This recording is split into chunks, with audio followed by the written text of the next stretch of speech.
hate it. She just said it was a little bit more bloody than she was ready for at that point. She said, I kind of undersold it on the blood. And I was like, we decided, or else she wouldn't have watched it.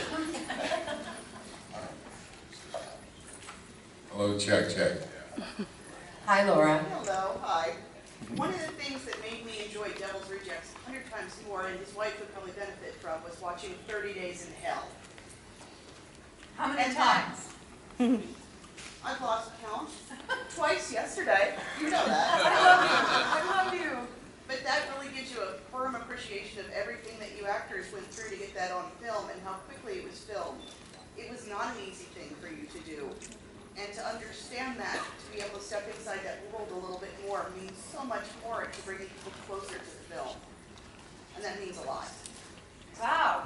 I mean, that's really nice to hear. Because when I looked at 30 Days from Hell, all I thought was, oh my God, my audition scene's in it. I don't think that Lionsgate owns that, right? And the reason it was called 30 Days in Hell was because we shot it in 30 days and it never got below 105 degrees. We were outside mostly. Yeah. But the other thing about the 30 Days from Hell, which we were talking about, Laura, is that I tell young filmmakers who want to make films and they're getting started and they're asking me questions, I say watch that, because Rob really talks about that scene, that film, scene by scene by scene, how it's set up, what you have to go through, budgetary constrictions. He really gives you a map. So it's like a course. Right? Yeah. And we're still trying to figure out if we passed or not. All right, anybody else have a question? All right, what's it like to work with Rob Zombie? You really stole my question. Do we have a time limit? Just keep going, just roll until someone has a question. No, he's a very laid-back guy, and he does what all directors should do. Any would-be directors in the house, don't be afraid, raise your hand. Okay. Make your vision clear to everyone that you're working with, and then get the fuck out of the way and let them go do their job. And that's what he does. Makes his vision clear, and he steps back and lets you do your work. If you have enough confidence to hire somebody to act in a role, then you should have the confidence to let him know to know that he's going to do what it is that you want done. Simple? Yeah. It's too simple. You know, it seems too simple. Okay, then I'll toughen it up. No, but I mean, it's because you're in charge of everything, in charge of getting the set, and hiring with the producer, hiring all the people who are going to work for you. And many times you're not hiring anybody, you're getting whole work for free. And you're trying to put it all together, and you've got so many responsibilities going in that once you start, you feel you have to micromanage everything. Performances, the transportation department, the lighting. You don't have to do that. Sid is absolutely right. It depends on who you have working for you. And even if it's someone who's inexperienced, allow them to fail. You have the confidence in them to allow them to fail and learn from their own mistakes. You don't have to do everything. And the smaller your budget, the longer your prep time, because you can't be standing around making mistakes. You have to, your preparation has to be right on point all the way down the line. So when you go like that, boom, the thing happens. Well, the wonderful thing about Rob and the way he organized it, and he trusted everybody that was working for him, is if you had a question and you talked to Rob about something, he would focus on you 100%. And Rob always had an answer. Now, he may have been quaking inside, or he may not have really known, but he knew that he needed to make me, if I was asking the question, he needed to make me comfortable about that particular issue, because it was going to help my performance to feel like I had an answer. So whether it was the right one or not, but he always had an answer. And then he did something in a way that no other director has done, and I've worked with some wonderful directors throughout these years. But Sherry and I were sitting on the floor. There's the opening scene with the shootout, that whole shootout business. And we were sitting on the floor for a long, long time with lighting in the kitchen, and it was before the shootout. And we got to talking about how much Baby and Mother Firefly love each other. I said, we're really bonded, we really love each other, which is silly, women do this kind of thing, right? And we're talking about, it's a cuddly, warmy, fuzzy thing, and here we are, terrible people. And I said something to her, and we talked about, I said, you know, it'd be nice to be able to let the audience know that. you know, to give it some kind of an emotional anchor that this is really a terrible thing because we love each other. So we called, she said, well, let's talk to Rob. And so we called Rob in. And of course he came from miles away. It took him forever. And he rushed in. He goes, what? And we explained it to him. We said, can we just say I love you? Can we just say it's going to be okay? You know, Mama says it's going to be okay. Anything that would demonstrate the fact that we have incredible affection for one another. He didn't say a word. He turned on a dime and he walked out. So Sherry and I are looking at each other going, oh, we tried. You know, okay, it was a good moment. It's too soft, it's too sweet. We had 1,000 reasons that we weren't going to get, he wasn't going to say yes. He didn't say anything. So about 10 minutes, 15 minutes later, lighting takes forever. So we're sitting on that floor for a long time. I'm pretty sick of that floor. Rob comes in with pages, typed pages of that little scene in the movie where we talk to each other and I says, you know, when you was a fucking baby and all of that. He wrote that scene. He went outside, found a computer, wrote the scene, printed up the pages, and brought them in. And we had enough time to study it and learn it. So Rob is someone, he doesn't give you the warm, toasty things, you know, to kind of get you through those moments. But when he thinks something is a good idea, he doesn't get angry that somebody else thought of it. He uses it. And he makes it better than what you conceived. So that's just my wonderful Rob story. What I was the most... Is it on? You have mine. Got a red light. Now I've got a blue light. Oh, there we go. What I was most impressed about with Rob is I walked onto the set and I was very intimidated. I thought that he was going to have this arrogant, rock and roll, hard ass, not always the nicest guy, just an arrogance to him. And when I was originally cast in the film, I had 2 working legs. 2 weeks before we shot, I blew my left leg out. I tore my ACL, my MCL, my meniscus. And my agent called up Rob and said, Ginger can't walk or can't run. So that's all that Rob knew. I'm brought onto the set, I'm on crutches, and it's a very, very tiny set. Sit on the bed. And I couldn't walk to get through, so they had to, now I'm wearing nothing but a bustier, or a little corset. Nothing on the top, nothing on the bottom. And they carried me in and plopped me down right on top of Sid. That was our introduction. And Hi, I'm Sid.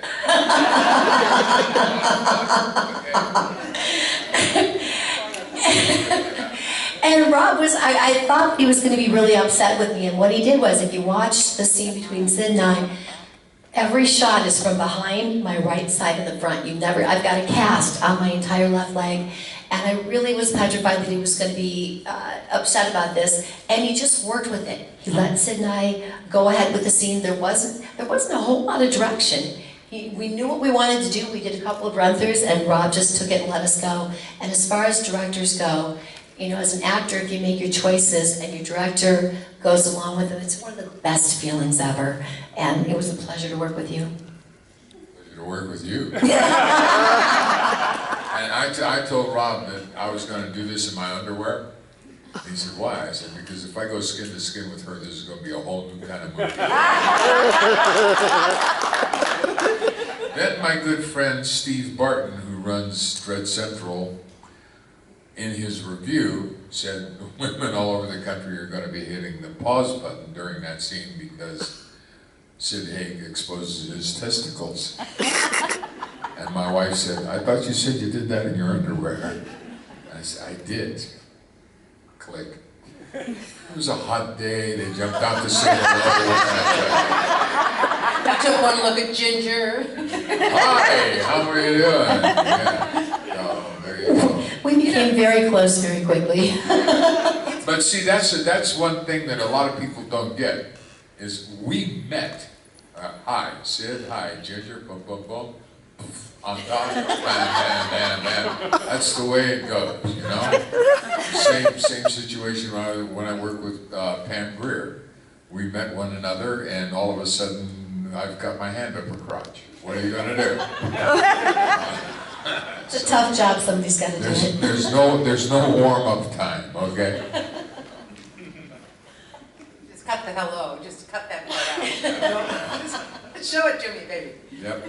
The interesting thing things, I've never really thought about this before, and you were talking about it, is that Rob doesn't direct the actors. He really does allow you to do whatever it is you do instinctively, and I think he casts that way.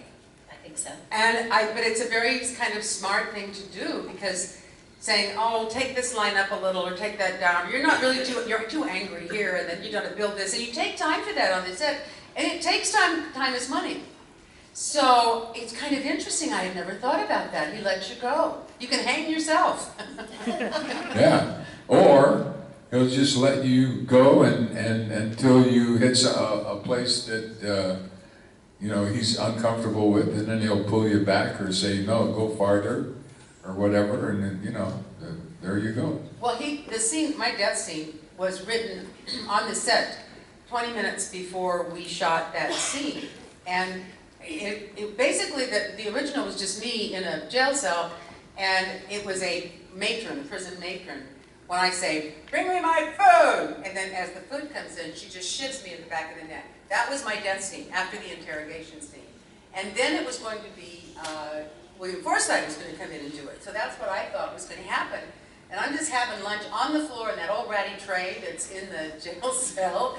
And I've been in handcuffs. They don't take too much off. The handcuffs are still on. I'm trying to eat because it's hard to get them back on. I'm in chains and sitting on the floor eating. And they come in with the scene, the death scene, that William Forsythe and Rob wrote during the lunch break. And they hand me this scene, and it's like many lines. And it's dialogue. And I'm exhausted. William is exhausted. We've been working hard all morning. And that was a surprise. That's something you don't expect to happen. And then we went in, we ran through the lines, and then we shot it. And that was blood-packed, 5 cameras, everything's going. And William stopped saying his lines. Because it was a brand new scene. We didn't really know it. And so I started going, I mean, I was just an idiot. All that stuff that you see on camera was Leslie going, well, what the fuck? You know? And I didn't want to stop because I'm all set up, but I knew that they had to cut. And every 3 seconds I thought, now we're going to cut. Oh, good. Because we have to cut before the blood pack. Because then it will be like 3 hours to get the clothes clean, to get everything dried up. All the cameras are going. And he never yelled cut. He never yelled cut. And the worst part of it was, William Forsythe was supposed to pull me up against the wall and give me a great big kiss. And during the kiss, he was stabbing me. Well, he gets me up on the wall, but he doesn't stab me. So I'm thinking, well, I have to wait to die. He's not stabbing me. There's more stuff that I'm doing, trying to figure out how to fill it. And all of a sudden, I feel the blood back, either that or I am peeing like crazy down my legs. I'm dead. He stabbed me. And he had a breakaway knife, so I couldn't feel it. My hands were totally numb. They were gone. His belt buckle was pushing into him on top of the chains. And I thought, what are we going to do? I'm going to have to die. I'm going to have to die standing up. Oh, crap, I have to get to the ground. And then finally he gives me a little peck on the cheek and backs up. And the wall, and it's lying down the wall, and it's all that stucco stuff that ripped up the shirt as I was going down. And I kept thinking, please don't let go of this shirt, though, or I'll have to fall flat on my, and then we'd have to start over, take me to the hospital, get somebody else, do the blood pack. So it was just an amazing experience. But Rob didn't direct it, didn't say a word, didn't cut, allowed William and I, as crazy as the scene got, he allowed us to continue. And I think as a director, you have those choices to make. Any of you who want to work in the film and work in a film and make a film, is sometimes you just have to go for broke and allow the fear to play. And when an actor doesn't have the lines and the lines aren't coming, there's no greater fear. And those of you who are actors probably know that. But I just open my mouth and shit falls out. Well, you do that really well. Yeah, and sometimes the shit is a gem. Many times. Any more questions? Yeah, the question's for Sid. What was Rob Zombie's pitch to you about Captain Spaulding? Was that 100% him, or did you have some input in there? And I gotta know, was there actually Spaulding's fried chicken? Because I'm hungry for some fried chicken. Because of House of a Thousand Corpses, I ate fucking chicken. Because our prop was KFC, which is grease on a bone. Okay? But basically, Rob gave me a good skeleton to work with, and in reading the dialogue, I got very quickly that he didn't have a lot of experience hanging out with rednecks, okay? So I put my own redneck bullshit in there, and he let me go. When the guys, one of the first scenes that we shot was where the guys come in to rob the store, and when the guy said, stick him up, and I went like that, that wasn't in the script, okay? And Rob started cracking up, ruined the take, we had to do it all over again. Rob, you gotta keep your shit together, man, you gotta do this, okay? So that became my objective. If I could do something to get him out of the chair, then I knew I was headed in the right direction. And when we were, the point in the film where everybody started caring more about the fireflies than they did about Jackass Why Dill was the ice cream eating scene. Because they all sat out there and they said, you know what, my family would argue about ice cream, okay? And that's where that whole thing came from. We were working on the ice cream scene, he didn't like it, we were in the office trying to figure out what to do. And he said, you know, what are you gonna do? I said, I don't know, let's just do it and see what happens. And so we started the scene, and all of a sudden, well, I think I'm gonna get me some Tutti fucking Frutti. Off of the chair, boom, it was in the script. That was our working relationship, you know, and it was the same in House of a Thousand Corpses. That whole menu, which was the first time that that's ever been done, where the actors were the menu of the film. And after midnight, I got the script for that, which we were supposed to shoot the next morning. So I went into Rob and I said, there's no way I'm gonna learn all this shit. It's like 7 minutes long, monologue, in this amount of time. He said, you got all the high points, you know where it has to go? And I said, yeah. So he handed me a jelly donut and a porno magazine and said, go. and that was it. So I just made all that shit up. Brilliant. Okay, here's the deal. Those of you who want to be filmmakers, hire Sid Haig. I'll fuck up that.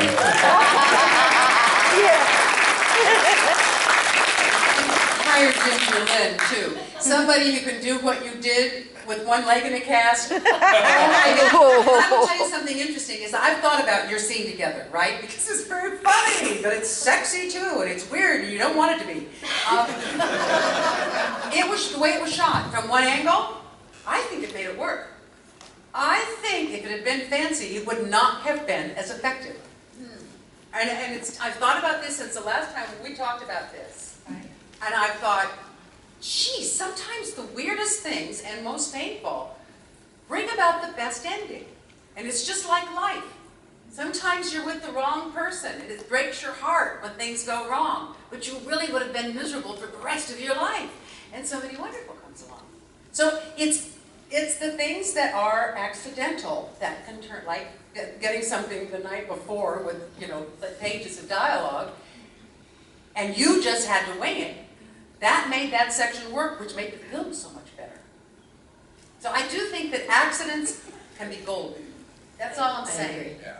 And anybody who holds on too tightly and doesn't say, oh, the elements are saying I can't do this, I'll just kill him, I gotta do this, that's the person that probably won't be happy with what they get in the end, and the results won't be as good. And here's the deal, the good filmmaking, learn the rules. Learn the rules and then break them. But it's like anything else. How did jazz ever come about? That's breaking the rules. Yeah. You know, when it first started, and people were like, and all of a sudden now we can't live without it. So it's really true, I guess, in every art form, and film is definitely an art form. A really Sometimes. complicated one. Yes, sometimes. Well, it's an art form that sometimes doesn't produce art, but the form allows, if you let it, allows for art. And I mean, you never know. I love Devil's Rejects. I told Rob and Sherry I could never see it because I have a problem with horror, because I had a terrible experience.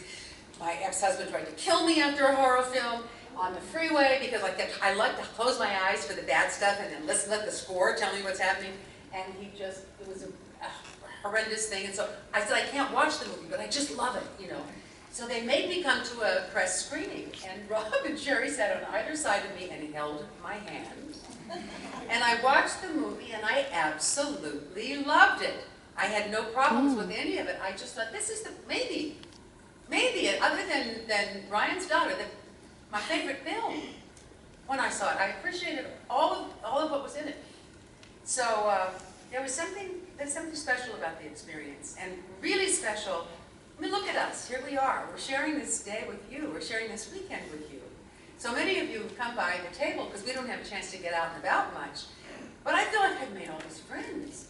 How else would this happen? How would I know Laura?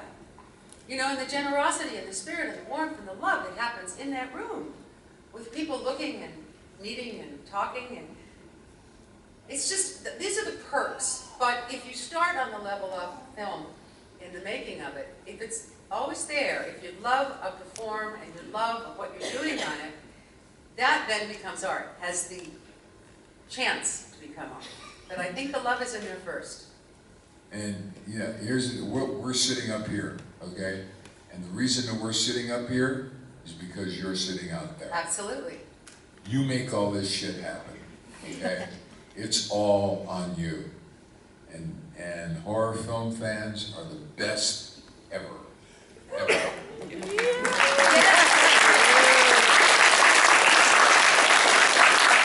People ask me, because of the nature of my life and other things that I've done in my life, they go, you're going to a horror convention? Isn't that scary and weird?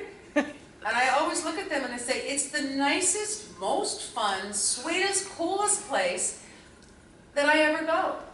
Safest. I mean, it's like being in the belly of something wonderful, horror fans. And, I mean, some of you are normal. Oh, no, wait a minute. Not you.